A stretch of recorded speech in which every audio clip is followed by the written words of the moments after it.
Hello to you. Bienvenue mesdames et messieurs dans un nouvel épisode de La Cloche en compagnie de Ali de Catch Club, de Christophe de Ajus et bien sûr des pops de Ali de Catch Club. Ne nous filmez pas. On les filme quand même, on en a marre. Nous aussi. Alors qu'est-ce qu'on fait? Eh ben on fait l'émission. D'accord. Ah. Oui. Très bien. Eh oui, parfois les dialogues peuvent s'enchaîner, parfois elles sont de bonne humeur et aujourd'hui visiblement elles le sont. Notamment mon cher Ali, tu vas peut-être développer ça avant, je te salue bien sûr, mais parce qu'il y a eu un accident avant le début de l'émission. Je suis arrivé, il me dit il y a eu un accident et il essuie. Donc que s'est-il passé? Rien de Les grave. pop ont été témoins, certains étaient en larmes. Donc bon voilà. Il y avait très peu de sommeil ce matin, donc j'ai eu besoin d'un Red Bull. Et juste avant que Christophe arrive, j'ai commencé à me hâter pour préparer les choses. Et le Red Bull est tombé, mais ça va. Aucun équipement n'a pris l'eau. Donc c'est le Aucun plus pop c'est le n'a plus été important. blessé pendant ce tournage. En tout cas, mon cher Ali, bonjour. Amis spectateurs de l'univers d'Ajus, bonjour. Abonnez-vous, likez, partagez bien sûr. On va rester en 2016 parce que, je l'avais précisé la semaine dernière, mais il se passe énormément Trop de de choses. Énormément de choses en 2016. Là, on va littéralement avancer d'un mois uniquement cet épisode. Et encore, on Et va encore, reculer. En plus, on va reculer. Mais d'abord, est-ce qu'on donnerait pas un petit scoop par rapport à un épisode de Ringside qui va arriver sur l'univers d'Ajus? Ah bah, on peut donner un petit scoop, mais bon, c'est pas non plus. C'est un scoopette. Un scoopette. Un c'est une scoopito. Voilà, un scopitum pour les amoureux de musique. Tu sais ce que c'est un scopitum? Non. Bah, c'est comme ça qu'en France, on appelait un clip musical. Un Un clip scopitum. vidéo musical s'appelait en France un scopiton. Scopiton. Scopitum. Ok, Non, j'ai un doute, il me fait douter. littéralement jamais entendu. Je l'ai découvert grâce à une émission de Paris Première, présentée par une ancienne Miss France. Mais effectivement, les premiers clips vidéo tournés en France autour de musique, un chanteur qui chante sa musique avec un clip, Mhm. ça s'appelait un Scopitum. Ok. Voilà. Donc, Do You Scopiton, l'émission de Paris Première qui était vraiment sympa. Mais Mais on n'en a rien à faire. c'est ça la cloche aussi, des C'est anecdotes. qu'on- Oui, sur parce tous que les Christophe univers. Ajus ne sait rien, mais a envie de le faire partager avec tout le monde. Moi j'aime. Ça j'aime.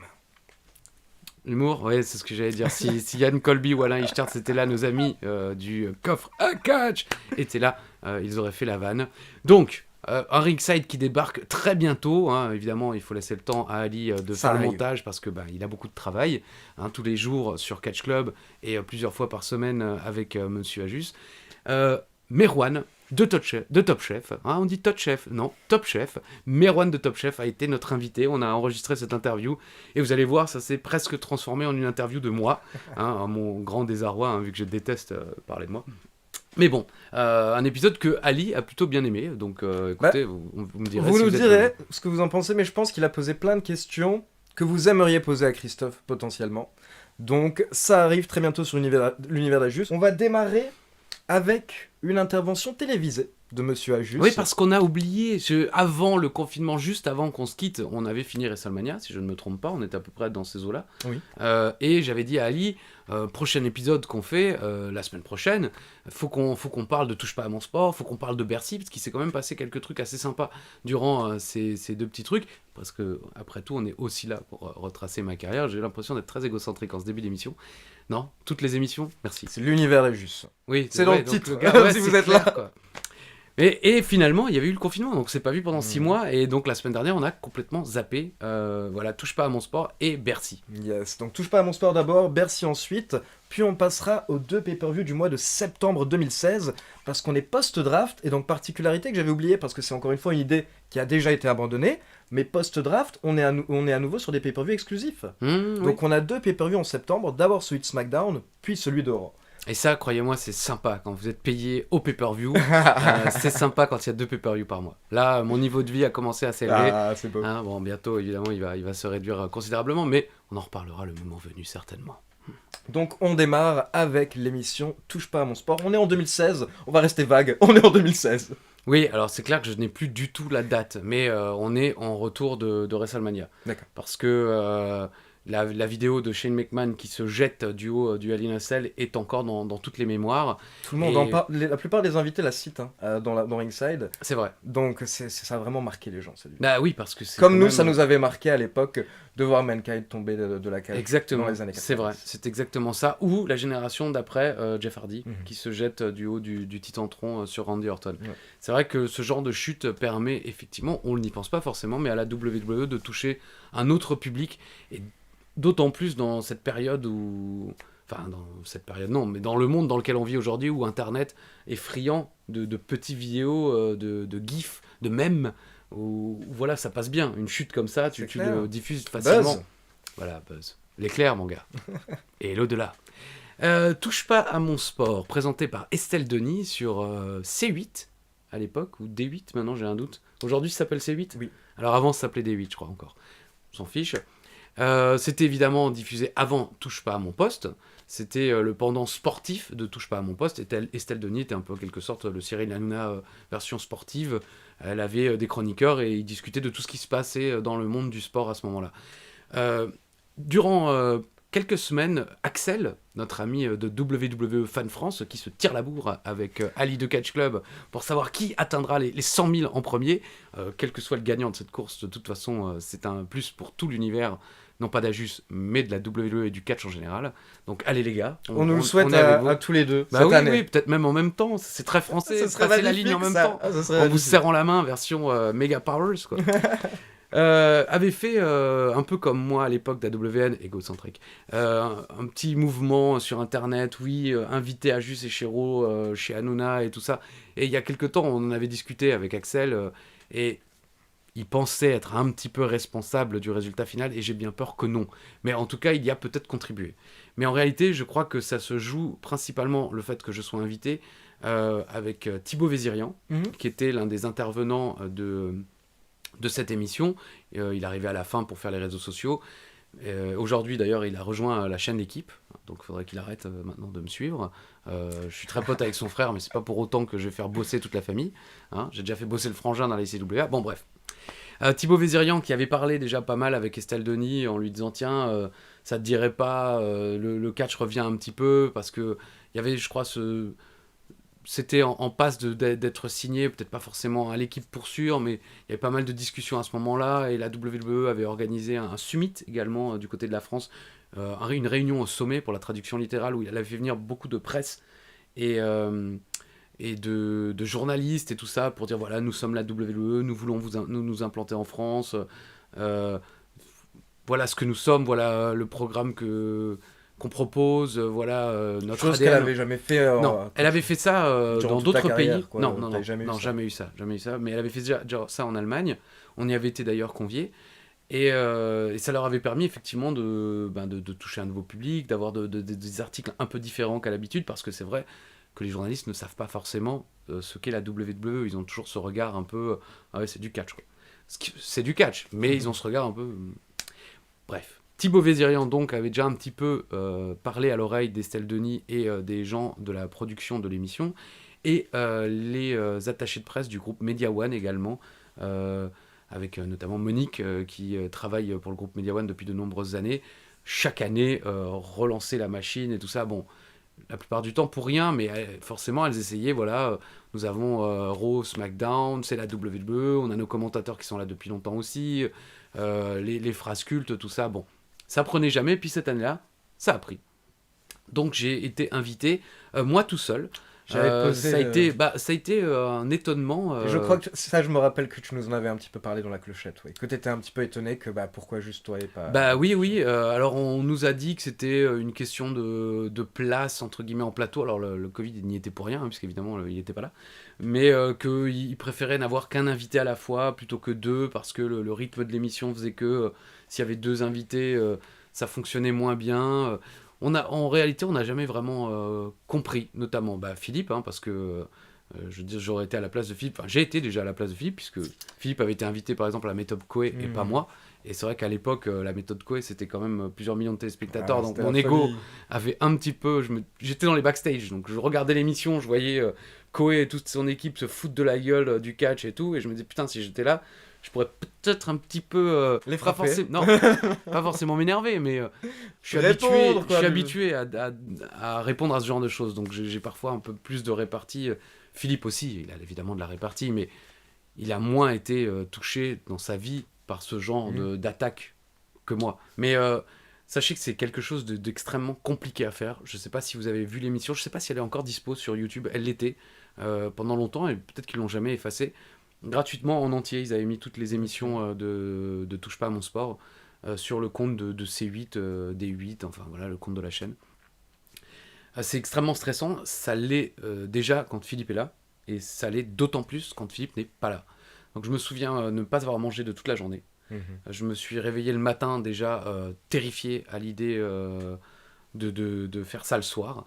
Donc c'était chaud, hein, vraiment. À l'époque je fumais encore, donc j'enchaînais cigarette sur cigarette toute la journée sans rien manger. On est venu me chercher en chauffeur, ça c'est cool quand c'est des chaînes un petit peu importantes, on vous envoie un petit chauffeur privé qui n'existe plus aujourd'hui. Il vient vous chercher avec une tablette derrière, c'est pas comme le Uber qu'on prend pour soi perso. Là c'est un vrai chauffeur habillé en chauffeur avec une tablette derrière pour faire ce que vous voulez. Bon, moi j'ai parlé au chauffeur, hein. Mais j'avais déjà pareil, j'avais demandé à être cherché, tu sais, genre 2 heures avant, comme si je devais prendre l'avion, quoi. Et tellement tôt que quand moi je suis arrivé là-bas, j'ai appelé l'attaché de presse du groupe Media One. Elle me fait ah ben moi je suis encore dans les transports et je l'ai engueulé quoi. Je dis mais qu'est-ce que tu fais dans les transports? Je suis déjà là-bas, mais t'es folle et tout. Et pourquoi t'as pas pris un taxi? Parce que bon bah elle est très simple aussi, donc elle est pas du genre à prendre un taxi. Les attachés de presse tout ça prennent des taxis, note de frais tout. Mais bon là en l'occurrence cette personne non, elle est comme vous et moi, donc si elle doit aller quelque part, ben, elle prend le métro ou le RER, quoi. Et là, c'était le cas. Mais moi, je stressais comme un malade. Je me dis, putain, on va pas attendre le dernier truc. Donc, je suis allé et j'étais tellement stressé que le mec de la Sécu, il y avait tout le public qui faisait déjà la queue. Et bon, par chance, c'était un public pas du tout de catch, donc personne me reconnaît. Donc, bon, à la fois, tu te sens un peu con, mais en même temps, il y a un côté. Je passe inaperçu. Mais j'étais tellement stressé que je suis allé voir le mec et je fais bonjour, je suis invité de l'émission. Et je lui ai sorti mon portable avec le mail de la prod. Et le mec il me regarde, il fait et bonjour, ça vous écorcherait la gueule.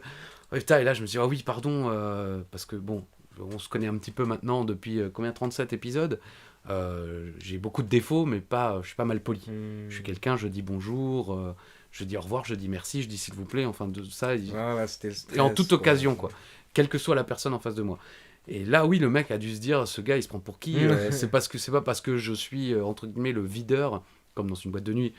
Le mec, il peut ne pas me dire bonjour. Alors que non, c'était juste qu'effectivement, je suis stressé et je savais pas comment commencer le truc, tu vois, commencer la discussion. Je savais pas, oui, bonjour, sachez que je suis invité ce soir. Je ne sais pas comment ça se passe, parce que c'est pareil, dans ces cas-là, il y a des gens qui sont invités tout le temps et qui savent parfaitement comment se déroulent les choses. Moi, je savais pas du tout ce qu'il fallait que je fasse. Personne ne m'avait dit, bah, tu vas là, tu demandes cette personne ou quoi, non. Comme Sharon Cidello, dans un vieil épisode de La Cloche à Londres. Là, on m'avait juste dit, sois là à cette heure-là. Bon. Donc le mec, après, je me suis excusé 1000 fois et tout. Il est allé chercher les personnes de la prod et ils m'ont fait rentrer dans les backstage. Donc je suis rentré tout seul en attendant l'attaché de presse du groupe Media One. Et tu te retrouves là dans les backstage, comme un peu dans le backstage de catch finalement, parce que tu as les superstars de la télévision que sont, en l'occurrence pour moi, quand même Philippe Vandel, qui était un intervenant régulier. Alors Philippe Vandel, là vous avez vu ses yeux, c'est parce que le journal du Hard. Mais vraiment, pour même les pas. plus anciens, mais moi... Non, mais il est intéressant. Intelligent, intéressant. Ah bah oui, bien sûr. Non, il est extrêmement cultivé, il est puis très expérimenté. Moi, j'adorais Pif Paf, encore une fois, sur Paris Première, qui est une émission sur la télé, où il était le présentateur à l'époque. Et puis, il y avait Dominique Grimaud aussi, qui est un grand journaliste de foot, et d'autres... oui. C'est là que tu nous avais raconté que tu avais rencontré également la femme de Bakary Sagna. Tout à fait. Pas encore à ce moment-là, parce Ok. que là, je ne l'ai pas croisé. J'ai surtout croisé... un des journalistes de l'émission qui n'intervenait pas en plateau, mais qui était un chroniqueur pour un site de catch. Je ne sais pas si c'est encore le cas. Je sais qu'il n'est plus journaliste pour les émissions de C8, qui justement aussi avait participé au fait que le catch soit discuté dans Touche pas à mon sport. Parce qu'il était journaliste là-bas, il disait écoutez, il y a Bercy qui approche, il y a WrestleMania qui vient de se finir, c'est un show de ouf, il y a peut-être moyen de mettre les deux dans une émission en invitant les commentateurs, quoi. Donc lui a été super gentil en faisant du babysitting en quelque sorte. Je crois qu'il s'appelle Maxime. Maintenant j'ai un doute, c'est pas Maximilien, parce que sur mon téléphone c'était toujours Max. Max, bah voilà, Max la menace. Et il avait été, enfin voilà, il était super gentil, il était resté avec moi et il voyait bien que j'étais tout stressé, j'étais tout truc quoi. Et il me ramène dans une des loges, il y avait de la pizza, parce que souvent dans les émissions de télé, on appelle ça le catering au cinéma ou la régie à la télé. C'est là où il y a de la boisson, de quoi manger pour les invités ou les gens qui participent à l'émission. Parce que quand vous faites une émission dans ces heures-là, il n'y a pas forcément après l'occasion de dîner ou quoi au cas. Donc voilà, il y a de quoi manger. Bon, moi j'ai évidemment rien mangé, j'avais déjà rien mangé de la journée. Alors qu'il y avait de la pizza. Il y avait de la pizza, ouais. Et tout d'un coup, une tornade arrive et c'est Cyril Hanouna. Oh là, commentateur de catch, purée, vraiment, t'es incroyable, vous êtes complètement dingue. Alors vous et le gars des jeux vidéo, vous êtes fous quoi.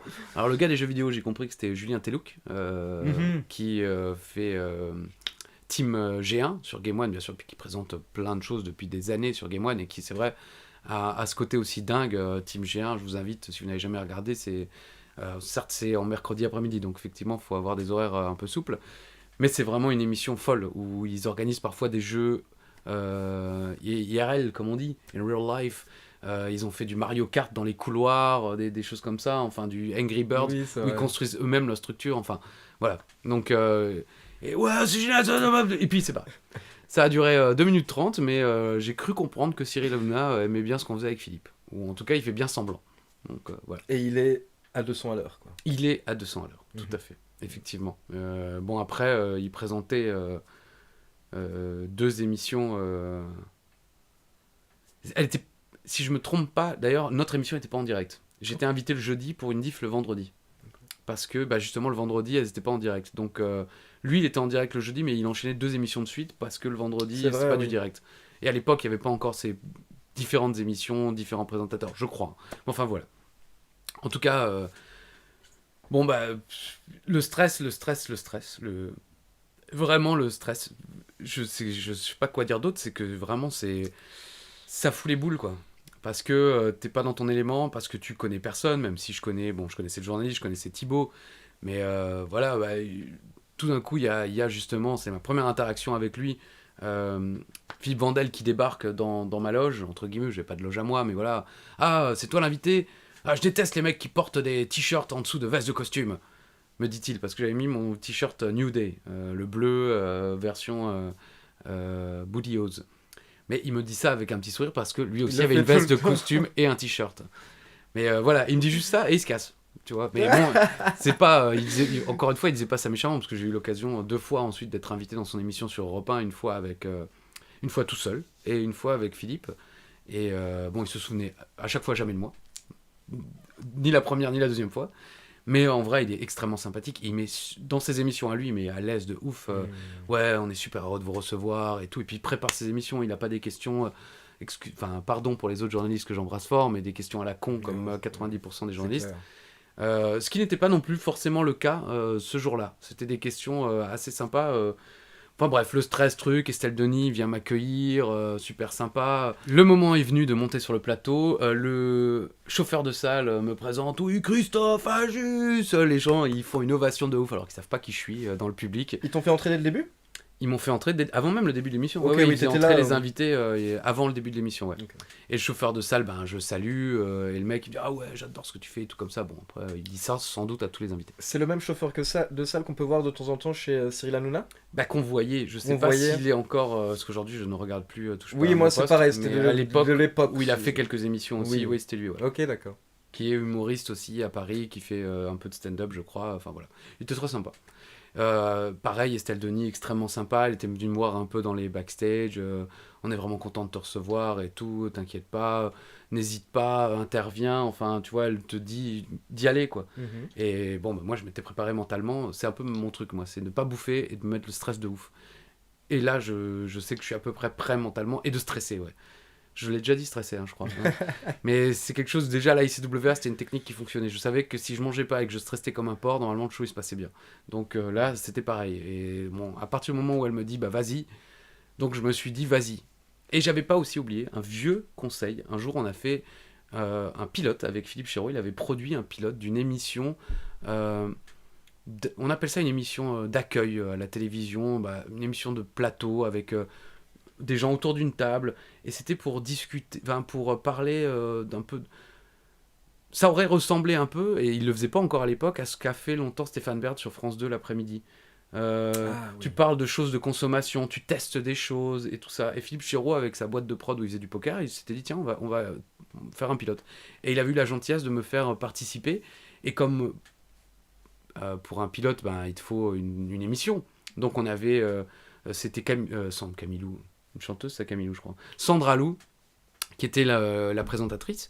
Et on avait demandé à Vincent McDoom d'être l'invité de cette émission qui ne serait jamais diffusée.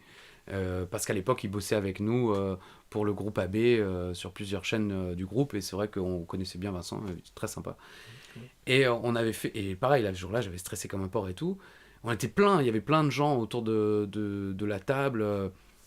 Miguel de Rennes, je ne sais pas si vous connaissez, mais c'est un présentateur radio assez reconnu dans le monde de la radio, qui travaille encore aujourd'hui, qui est un très bon ami d'ailleurs de Philippe, mais aussi de Florian Gazan. Il y avait d'autres gens, mais je me souviens pas forcément de leur nom, mais il y avait une de Hélène et les garçons. Non. Big name.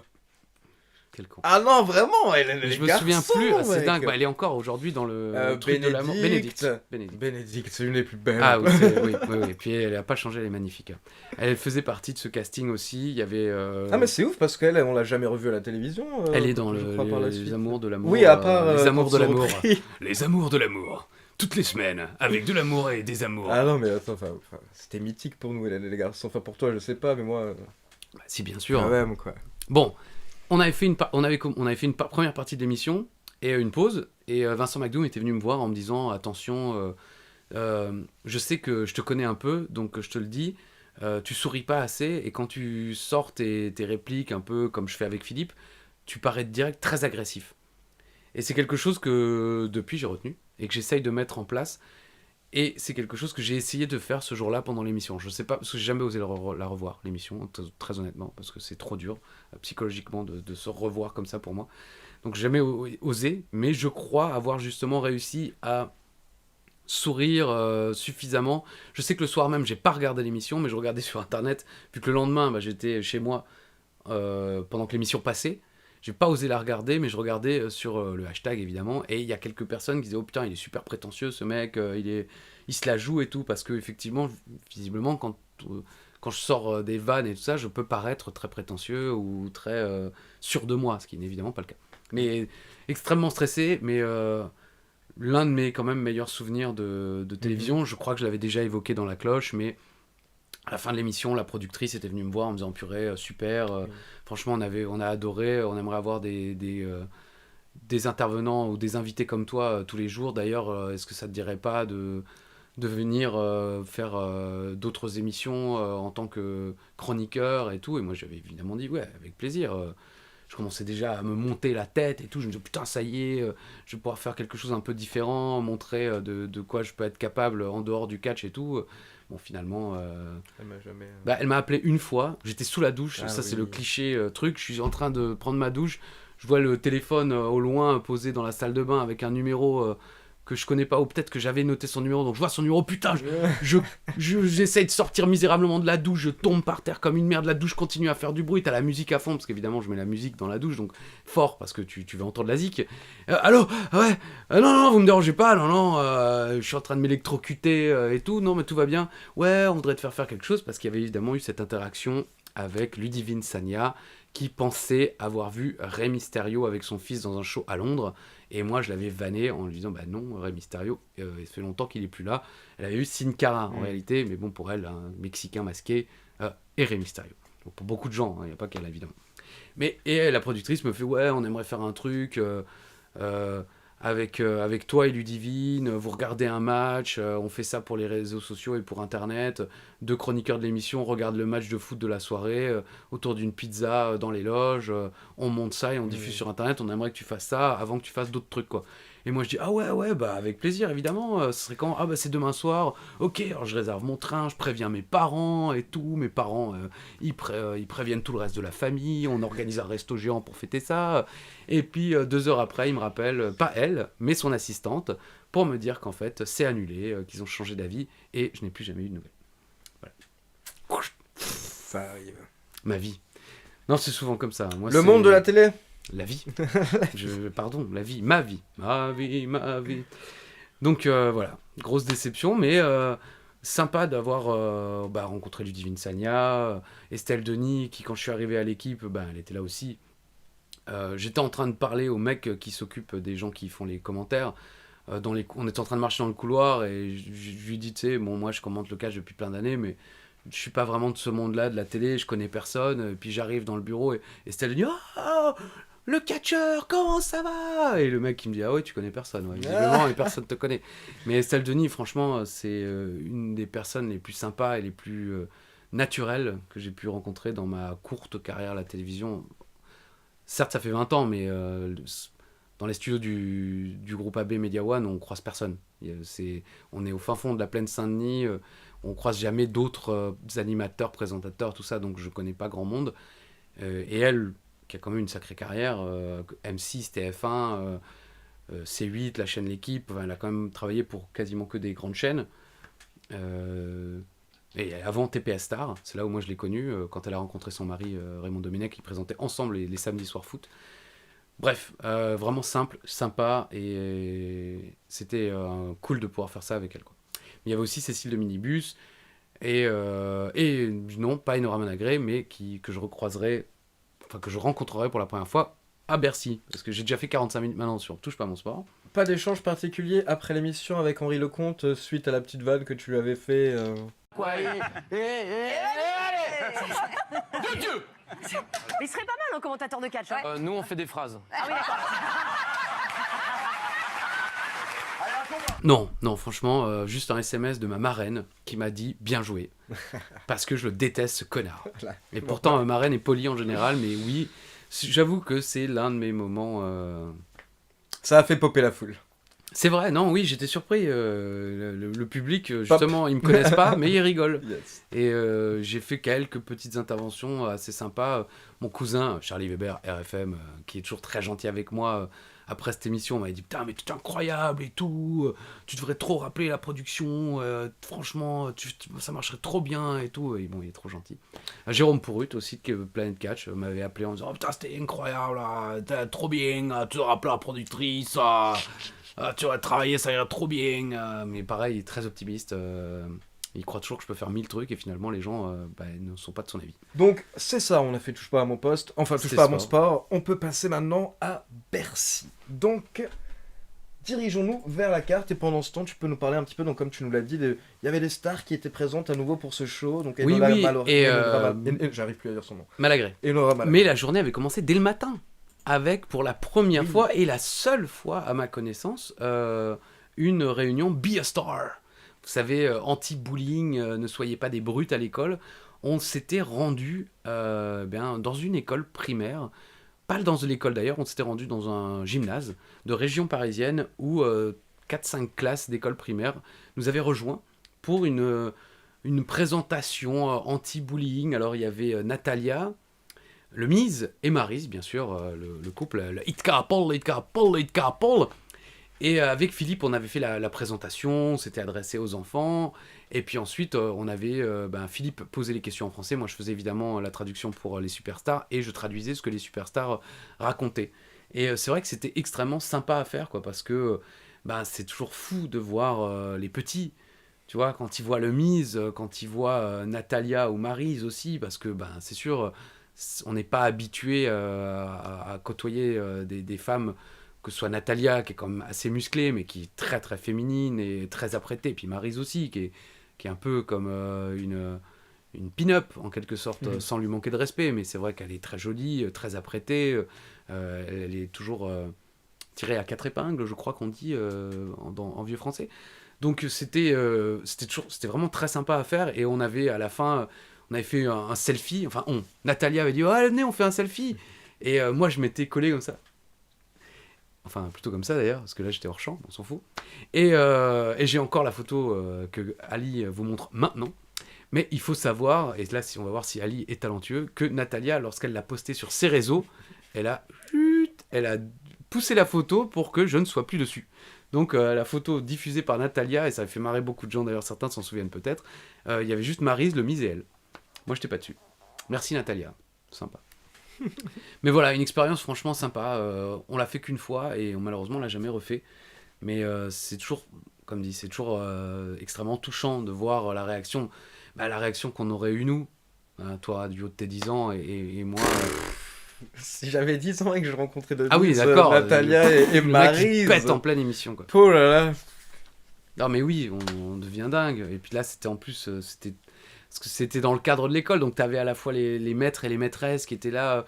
Bon bah chute maintenant, chute. Voilà, voilà.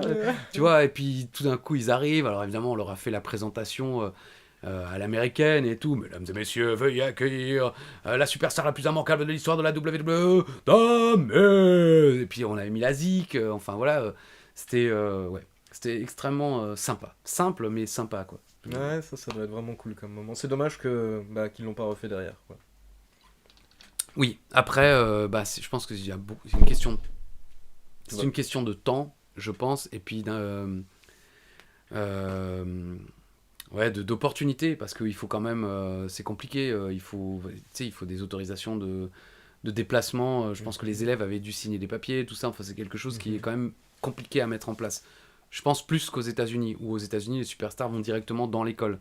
Là, les écoliers ont dû se déplacer, et puis les superstars n'ont pas toujours le temps. Elles arrivent parfois à 16h ou 15-16h, parfois même plus. Hein. Moi, je suis déjà arrivé à des shows à Bercy où les superstars n'étaient pas encore arrivés, quoi.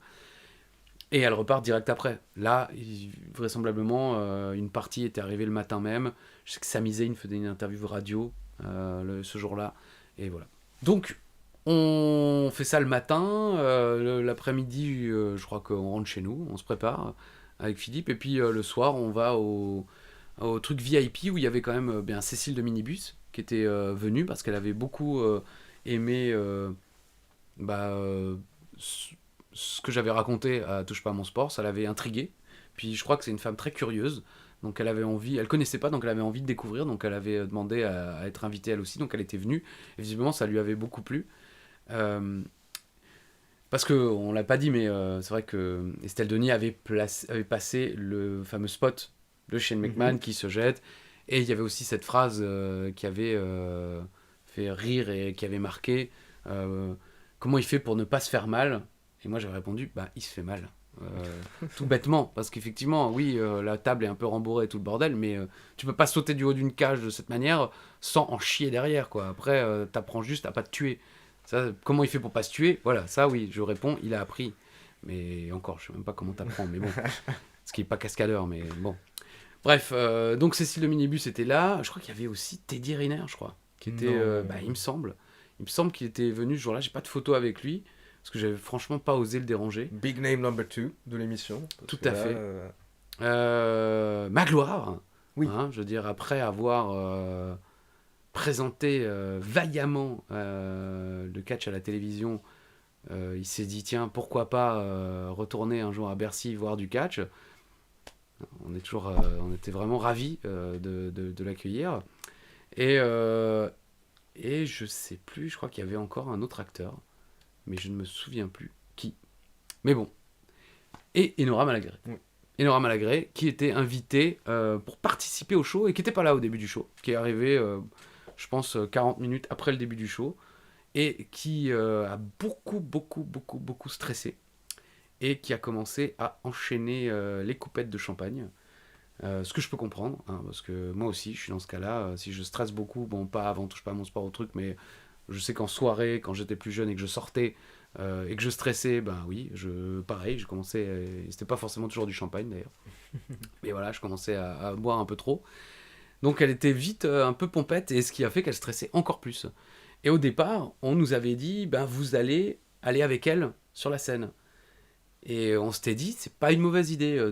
Déjà, on aime bien quand même dire bonjour au public et tout, parce que mine de rien, c'est notre seule occasion de voir le public de la WWE, c'est dans ces cas-là maintenant. Et on s'était dit, ça va peut-être adoucir un peu la réaction, parce que Enora Malagré, vous vous en souvenez pas peut-être, mais à l'époque, elle était pas, c'était la heel de Touche pas à mon poste. Elle jouait ce rôle de méchante, qu'elle n'est absolument pas dans la vie. Elle était franchement adorable. Elle était toute penaude dans les backstage. Elle arrêtait pas de venir nous voir. Elle connaissait aussi un peu Philippe, donc ouais, Philippe, t'as pas un conseil et tout ça. qu'est-ce que je peux faire et tout. Et nous, on lui avait dit, écoute, quoi qu'il arrive, joue-le à fond. Si les gens te sifflent, eh ben, fais comme si c'était le plus grand jour de ta vie. Et joue-le. Joue-le à fond. C'est pas toi qui siffle, c'est la personne qu'on voit dans Touche pas à mon poste. Tu dois être habitué à ça. Donc, joue la méchante. N'hésite pas à leur rentrer dedans. Un peu comme nous quand on était sifflés au Barclays Center, quoi. Bon, tant pis. Ils nous sifflent. Bah, c'est cool. Allez, sifflez-moi. Vas-y, quoi, qu'est-ce qu'il y a? Il y a Mais bagarre. c'est compliqué quand même. Bah, quand t'es pas dans ce monde-là, oui. Ouais. Mais je pensais pas. Parce que je pensais qu'elle avait l'expérience. Tu vois, c'est une femme de télé. Elle avait travaillé, elle aussi, justement, pour Koé, à la radio. Oui. C'est là qu'elle a C'est débuté. de là qu'elle a débuté. Je pensais qu'elle avait l'expérience nécessaire de jouer de ça, en fait. Mais en fait, non. Non, elle a été totalement déconfite par Tu ça. le prends dans la gueule, quoi. Ah oui, là, elle l'a pris personnellement. Ça lui a fait... ça a été très dur pour elle en revenant. Quand elle est revenue de là, elle était toute pâle et tout, et elle était vraiment triste. Et nous, on est allé la voir en lui disant, bah non, c'est le catch, c'est le jeu... sache que on lui a raconté, nous on s'est fait siffler comme jamais aux États-Unis, ça fait partie du truc, faut pas ça fait partie du catch, les gens applaudissent certains, sifflent d'autres, t'as eu une réaction, tu sais, c'est toujours mieux que T'as fait parce réagir. que si t'étais arrivé et que personne n'avait fait un bruit, là t'aurais pu être vraiment C'est triste. clair. Bon, évidemment, elle a rien voulu entendre, après elle est pas partie en dépression pour autant, mais c'est vrai qu'elle l'a mal pris et je peux comprendre, mais je m'attendais à ce que son expérience dans le monde des médias la prépare peut-être plus à ce genre de choses, mais en fait, pas du tout.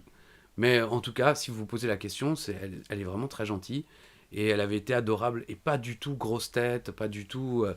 parce qu'elle était au sommet de sa carrière à ce moment-là. Bon, aujourd'hui, elle est encore, je crois, sur France Télévisions, et elle fait du théâtre, mais là, elle était au sommet de sa visibilité. Je veux dire, la France entière connaissait Honorama Malagré, et beaucoup de gens la détestaient. C'est pour ça que je pensais qu'elle était prête à être sifflée. Mais elle était toute simple, elle était toute gentille, donc c'est ce qui rend triste quand tu la revois revenir et qu'elle est toute triste. Ouais, tu as envie d'aller lui dire non, t'inquiète pas, c'est le catch, c'est le jeu. Le public de catch, en plus, quand il est chaud, donc je me souviens que le public s'était bien lâché, quoi. C'était... Ah, il l'avait fou, oui, il il y l'avait avait plusieurs rembarré, quoi. chants, c'était des huées, etc. Donc, c'était pas très, très positif pour elle. Bref. Donc, tu as rencontré tous ces gens avant parce qu'il y avait un petit tapis rouge, un truc dans le genre? Un tapis rouge, je croyais qu'il voulait dire un petit apéro. Mais il y avait un petit apéro, oui, non, il y avait un VIP lounge, Oui. comme on les appelle. Bah oui, tout ça, pendant et avant. Ce jour-là, c'est ce que je disais à Ali hors antenne, je n'ai quasiment rien vu du show. Parce qu'on était resté dans ce truc VIP toute la soirée, parce que dans un premier temps, on nous faisait rester sur place, parce que peut-être qu'on devait aller sur le ring. Donc il faut savoir, dans ces moments-là, on nous dit, ouais, peut-être que vous y allez. Et restez là. Parce que si vous y allez, on vient vous chercher, et direct, on devra y aller. Ouais. Donc vous ne bougez pas. Donc on bouge pas. Et donc on attend. Et puis le moment où on doit y aller passe. Et on se dit, ah bon, finalement, on fera pas. Et puis le mec arrive derrière, et ouais, ce sera que Enora, tout ça. Et puis il y avait aussi des interviews. On avait filmé des choses. On avait fait des petites interviews spéciales. Thibaut Vézirian était aussi présent avec sa compagne. D'ailleurs, on les félicite encore. Toute la presse les a félicités pour ils ont eu un enfant, Thibaut Vézirian et sa compagne. Félicitations. Ça a fait la une de tout. Enfin, monsieur VIP, quoi. Quand moi je l'ai connu, c'était un enfant sur Minitel. Et maintenant, quand il a un enfant, les gens en font des unes. Bon, bravo lui. Mais donc voilà, on a quasiment rien vu du show parce qu'effectivement, on était resté dans ce truc VIP. Soit à discuter, soit à attendre, soit à travailler. Non, Et à boire quelques c'est coups aussi. ça. Toi, quand tu es là-bas, tu n'es pas juste spectateur, tu bosses. Je ne suis pas du tout spectateur. Oui, je veux c'est dire. extrêmement Parfois, rare. tu as la chance, je veux dire, de pouvoir être spectateur aussi, mais sinon, tu bosses, quoi. Donc, Non, c'est très rare. Et quand on l'est, en général, c'est parce qu'on va faire quelque chose derrière. Et il y a... Enfin, faut pas croire. Et c'est d'autant plus compliqué que... Et c'est toujours plaisant parce que 99% des gens qu'on rencontre sont super gentils avec nous, ce qui est quand même cool par rapport à plein de gens un peu connus ou très connus qui doivent côtoyer deux réactions, les gens sympas et puis les gens qui les détestent. Nous, quand on va à Bercy ou truc, les gens sont toujours sympas. Mais cela dit, il faut comprendre que ça n'a rien à voir avec notre vraie vie.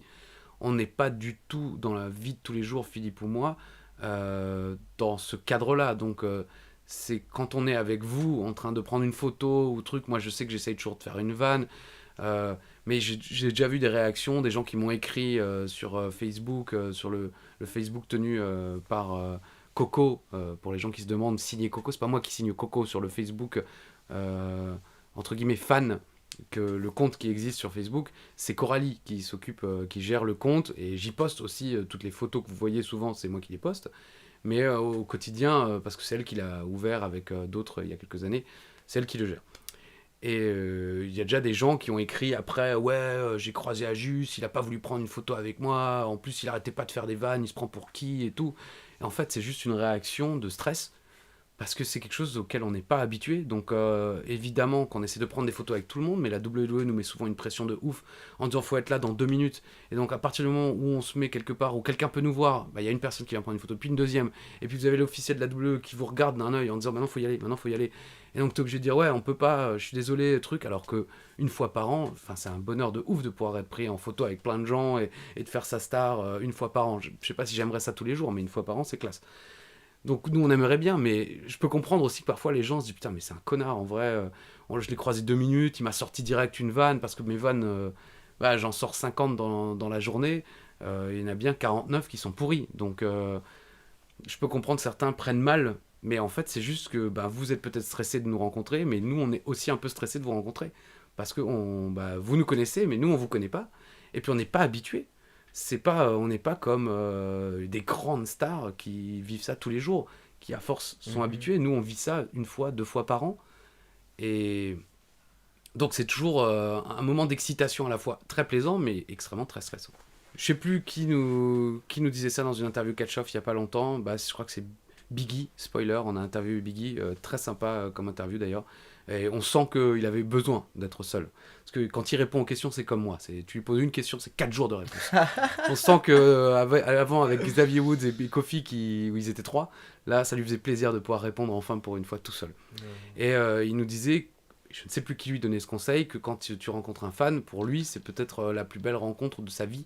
Il oubliera, ah mais non, mais c'était lui-même, parce qu'il avait rencontré Goldberg. Ouais, c'est Goldberg. Il était fan de Goldberg quand il était gamin. Et il l'avait rencontré, et Goldberg avait pris le temps de prendre une photo avec lui, et il lui avait dit, tu sais, je prends le temps avec tout le monde parce que... tu sais pas comment... Oui, la personne, c'est peut-être la plus grande rencontre de sa vie, toi tu le sais pas, mais elle le vit comme un truc exceptionnel, et tu dois sourire sur la photo, parce qu'elle va la garder la photo, normalement, bon, après, il y en a, ils les jettent direct, ils s'en foutent, mais il faut que ce soit un bon souvenir, donc les gens doivent pas... Et c'est ce qu'on essaye de faire avec Philippe, quoi. On essaye toujours, quel que soit... On a parfois fait des shows dans des moments un peu compliqués de nos vies. On a toujours essayé d'être avenant, souriant et de ne rien laisser paraître de nos problèmes personnels, parce que ça vous regarde pas finalement, pas dans le sens méchant, mais on veut pas vous imposer ça. Nous, on est là pour vous divertir le mieux qu'on peut. Et dans ces journées-là, on est un peu là pour ça aussi, quoi. C'est le service après-vente en quelque sorte. Une petite anecdote par rapport à ce show.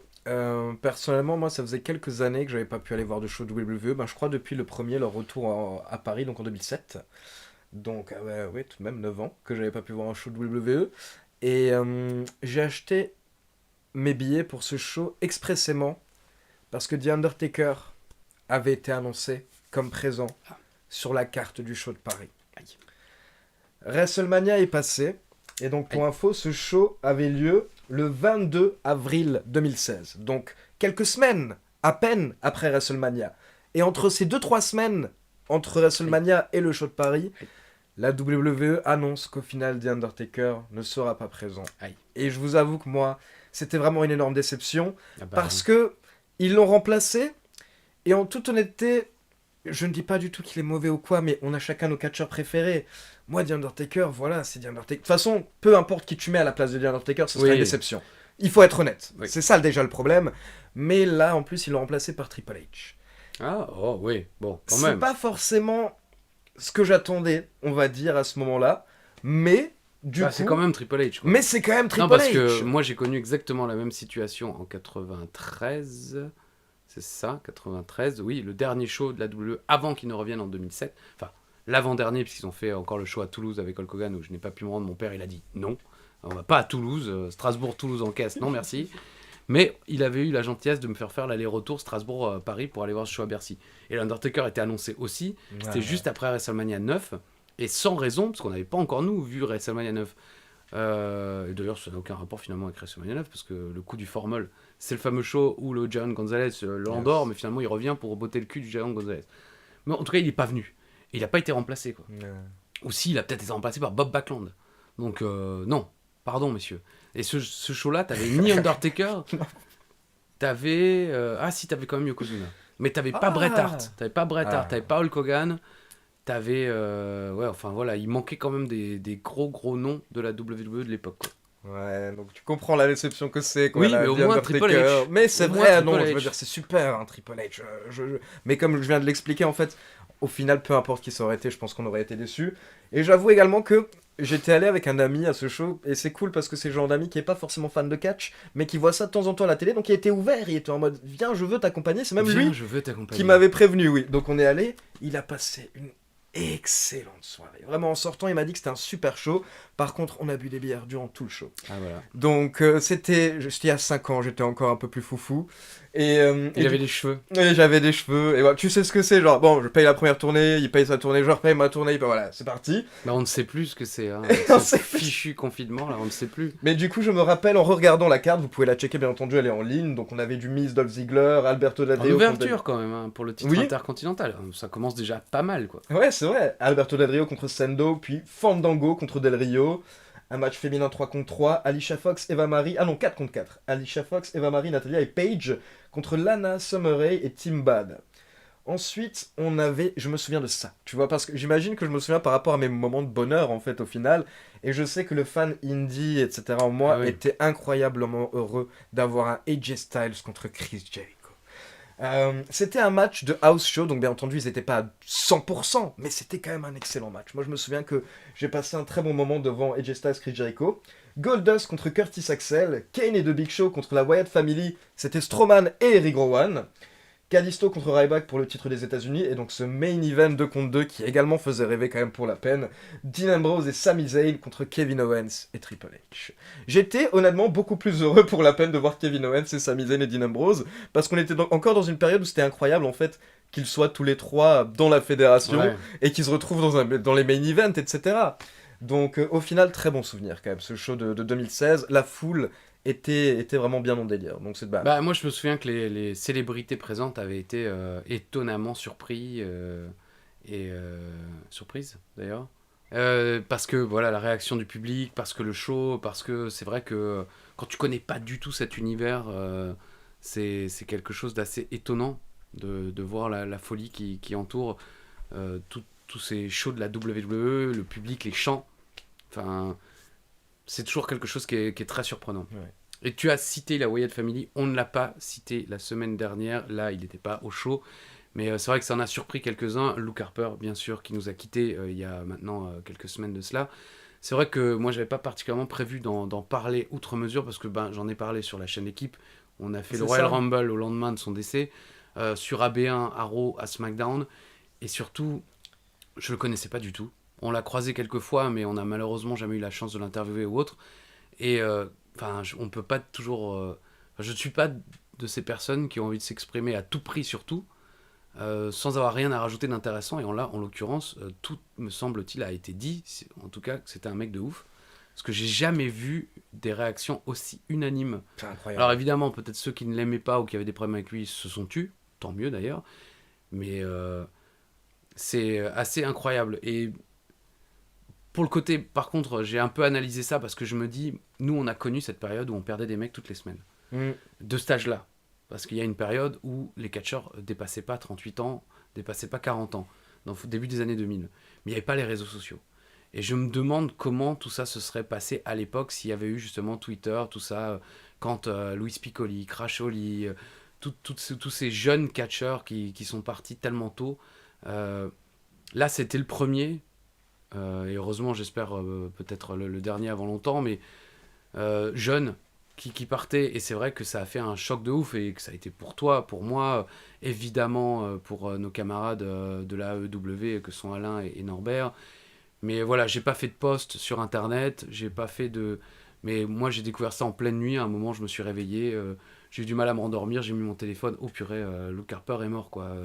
Et ça m'a fait un choc évidemment, mais J'ai pas voulu en dire plus que ce que je ne dis là, parce que franchement tout le monde a déjà dit ce qu'il fallait dire. Le mec était incroyablement gentil, visiblement, drôle, un père de famille exemplaire. Qu'est-ce que vous voulez que... Enfin, qu'est-ce que ça change si Christophe a juste fait un post Twitter, Instagram ou truc, s'il a pas une petite anecdote ou quelque chose d'intéressant, finalement. Donc voilà, ça veut pas dire que j'en avais rien à foutre, bien au contraire. Exactement. Mais c'est juste que je voyais pas quoi rajouter. Non, j'avais vu le commentaire également dans la vidéo, mais c'est ce que je me suis dit. Je veux dire, tu en avais parlé à la télévision. Moi, personnellement, j'avais fait une vidéo news où j'avais expliqué la situation et je lui avais rendu un petit hommage à la manière, mais qui suis-je même pour lui rendre hommage? J'avais simplement expliqué que j'étais un énorme fan, bien entendu, et que comme Christophe l'a dit, c'était un choc total. Un choc total. Mais voilà, bien entendu, donc hommage à Brody Lee. D'ailleurs, hier soir, j'ai commencé à regarder...